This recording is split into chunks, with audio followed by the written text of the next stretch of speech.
Bonjour, alors moi j'ai envie de vous parler de deux poètes que j'ai eu la chance de rencontrer au début de l'été à Lausanne. Il s'agit de Samy Manga et de Caroline Despont. Donc voici le livre. Et vraiment j'ai rencontré, c'était une belle rencontre. Voilà. Moi, j'ai aimé les écouter, j'ai aimé découvrir leur univers. Samy est éco-poète. Alors, qu'est-ce qu'un éco-poète? Il m'a expliqué, et si j'ai bien compris, si je retransmets correctement, moi je dirais que c'est un lanceur d'alerte, voilà, comme on dirait à la nouvelle mode, un, un phare. J'aime bien la notion de phare, celui qui met le doigt sur la nécessité d'entendre la nature, pas comme quelque chose de sous-humain ou de un petit être fragile, mais une nature qui est à nos côtés, qui nous permet de vivre et qui, sans elle, ben, on ne tiendrait pas debout, hein, tout simplement. Hein. Contrairement à ce qu'on peut croire bien souvent, et qu'on a oublié surtout. Hein. Même si cet été nous le rappelle, il faut bien dire que la nature est là. Et puis Caroline, qui est la douceur même, qui est l'accueil, la générosité, l'amour, voilà, tel qu'on peut le penser, le voir, l'espérer.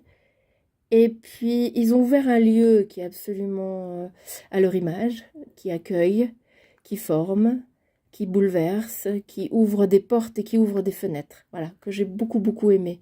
C'est le Arvive Projet, donc, qui est à Lausanne, chemin d'Entrebois 11.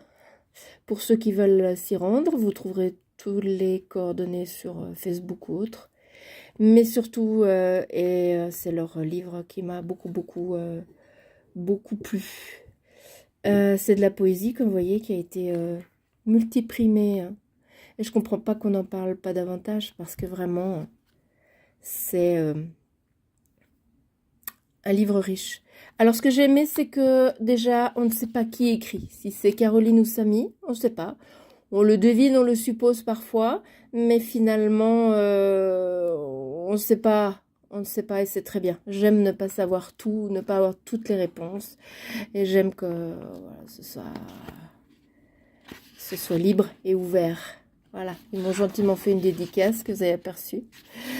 Et voilà.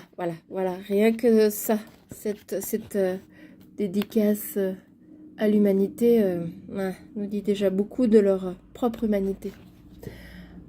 Alors, je vais vous lire un poème. Alors, les illustrations. Les dessins sont de Samy. Super, j'adore.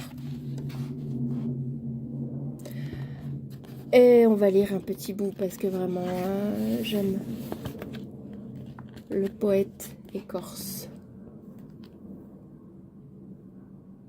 Le poète chemina vers son humilité, libre, artiste de l'âme des arbres.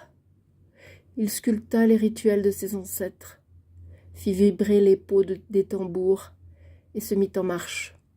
Il marcha, jusqu'à ce que chacun de ses pas s'ancre dans le sang de la terre.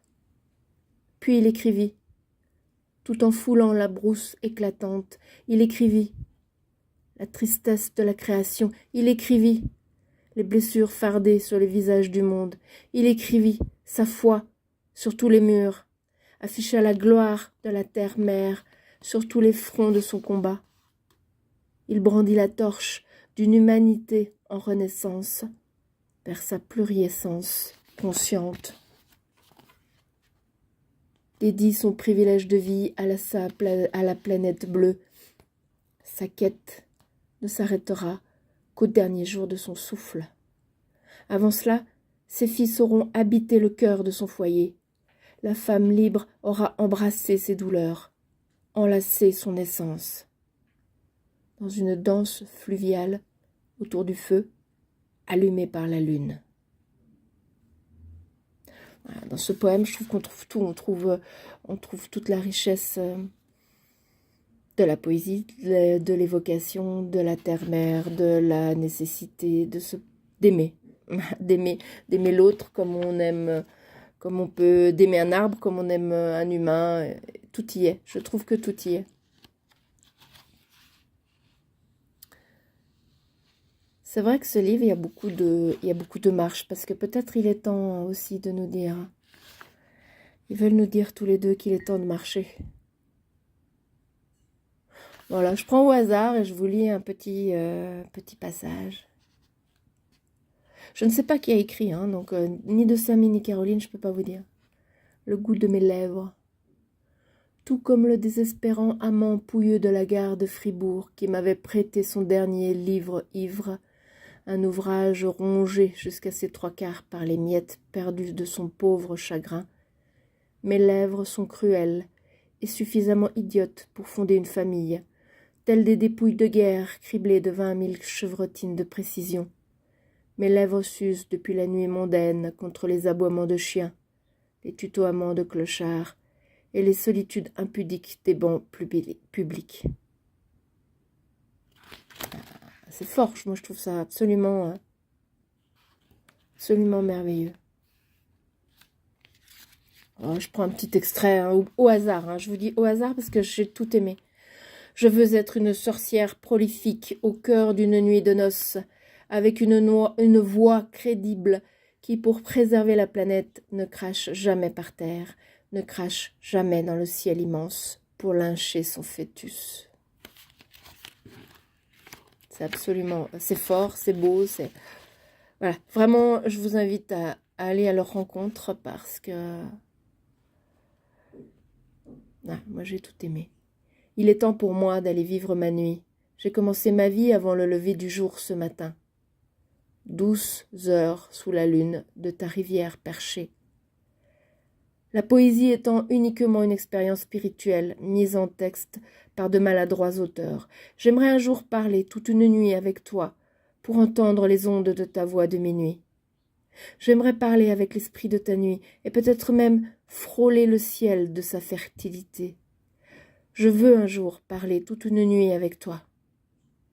Seuls les arbres savent où nous nous emmenons. La littérature de tes veines semble être faite pour planter des graines d'arbres dans le domaine territorial de l'homme. Dans mes moments de clairvoyance, il m'est dit que je dois détricoter mes croyances sociétales pour créer l'amour qui me correspond. Et que ça passe d'abord par moi, pour moi, oui, moi toute seule.